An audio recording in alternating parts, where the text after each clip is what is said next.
Listen up, get ready, I'm not gonna take no more. There's a revolution, a revelation going on in my soul. Buckle up, get ready, we're not gonna sit back. Well, we're back for the final segment of this week's Live from the Heartland. It's for the week of September 2nd. And we're bringing on someone who is a really good friend of the show. He comes on pretty much every time we invite him, and he's always got something going on. The one and only Don Rose, who sends out a weekly email with some really measured and on-target points and information that's real interesting. And this week, he had a link to his interview on CBS TV that was this week, talking about the March on Washington for Jobs and Justice, which took place on the 28th of August in the year 1963. You and I were both there. You came with a Chicago contingent.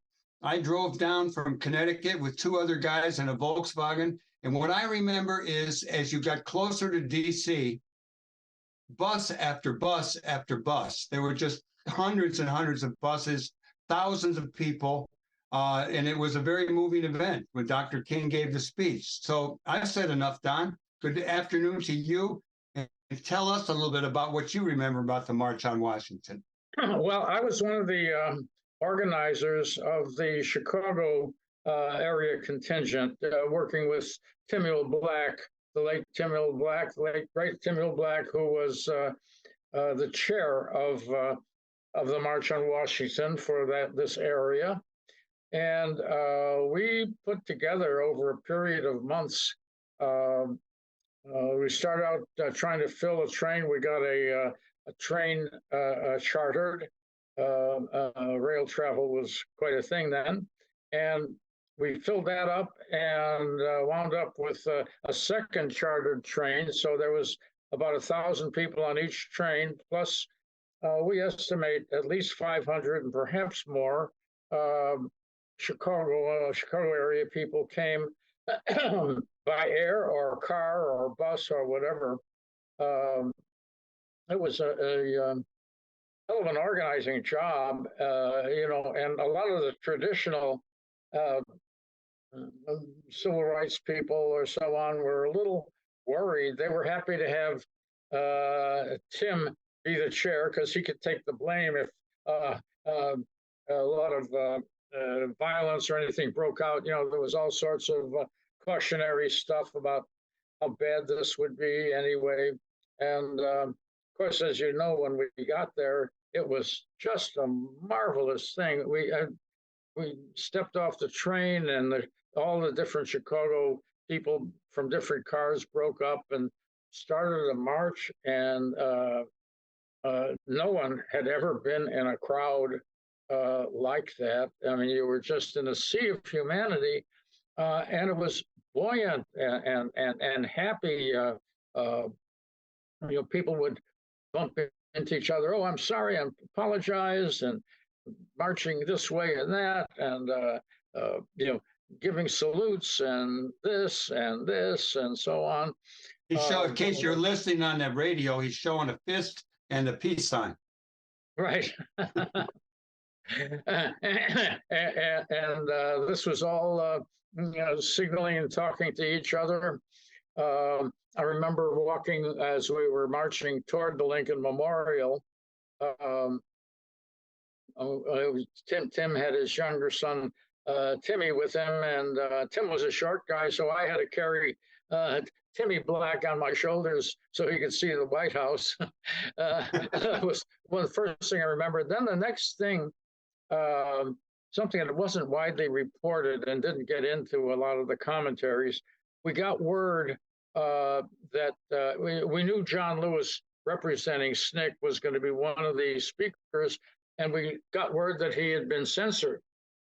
And we weren't sure what or why. We weren't sure what he said. And that was our concern as we drew closer.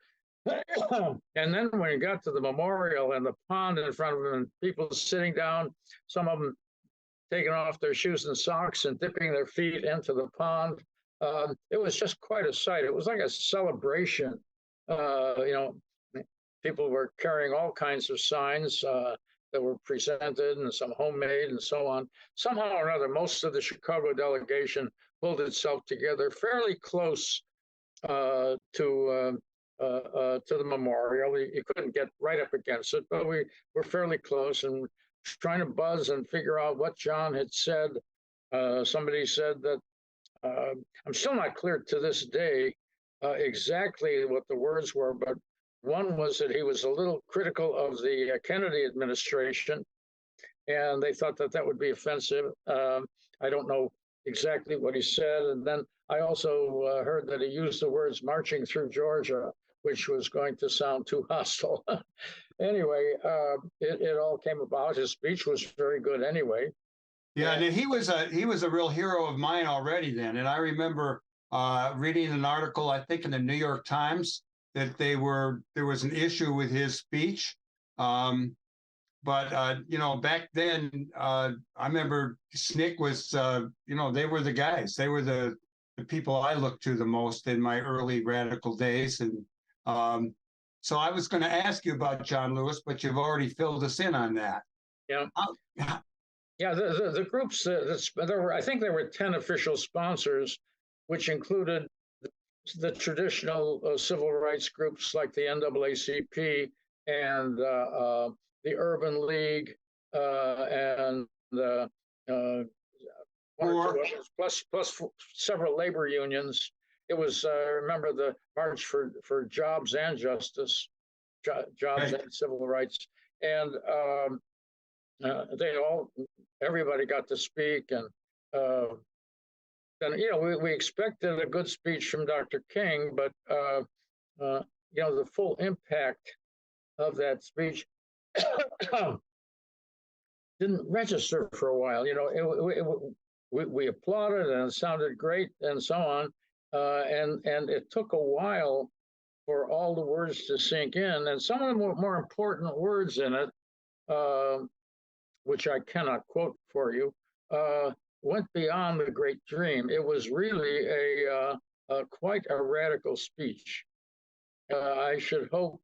I mean, I think people have kind of toned his memory down and not try to play him as a little less radical than he actually was, because the entire speech should be immortalized, and we should teach the whole thing and not just I have a dream and use quotes about judging people by the content of their character.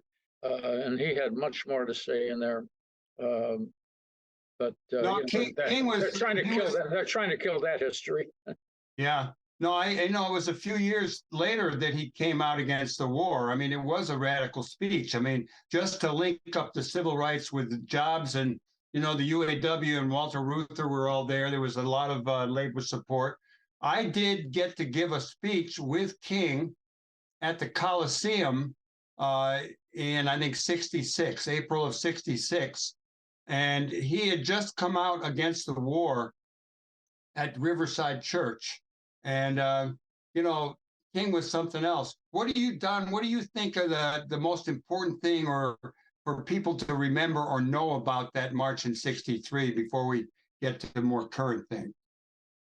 Well, I think, you know, even though it was not popular, I don't remember polling, but most of the country didn't like it. Even the Sun-Times did a critical article about it and got marched on when we got off the trains. But I think the thing to remember was that it was, first of all, peaceful and a message to the government. And obviously, it really kicked Kennedy, who really wanted to be kicked, and he wanted to be urged, and we urged Kennedy on the Civil Rights Act. And I think the main thing to be remembered about it was that this is what launched the Civil Rights Act, and you know, in a Congress that was very mixed, and eventually the Voting Rights Act. It took that kind of thing and I think, convinced a lot of other people, white population and questioning population, about the goals and what Black people really wanted.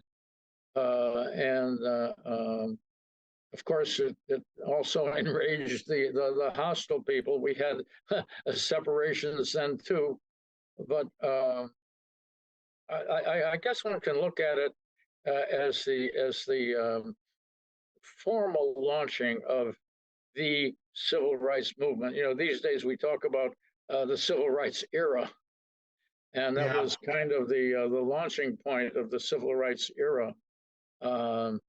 Ultimately, some people will date it back to the murder of Emmett Till, which was important, and really brought a lot of people together. But I think it was convincing enough to the government and to enough of America, so we can say that whatever progress we've made, we haven't made nearly enough, obviously, but it should be remembered for that. It was a peaceful petitioning of the government by the oppressed to drop the shackles. And what more can you ask? No, it was great. It was probably one of the most wonderful things that I ever experienced. Let me ask you, you referred to the Voting Rights Act, and I'm kind of curious where you see us today. In the interview that you did for CBS that was on TV, and people can find it, they type in your name when they go to CBS. Where do you think, you in that interview, you talk about the guy, I'm sorry I don't remember his name, but where are we at, half full or half empty? And you thought where we're at on civil rights and on the justice question, a little more than half. I wonder, now that the Supreme Court has kind of decimated this Voting Rights Act, where do you think we're at, and what are the challenges that we have going forward? Well, as I said in the thing, I don't know how clear I made it. For every step or two forward, we got kicked a step or two back. I think we continued to make progress.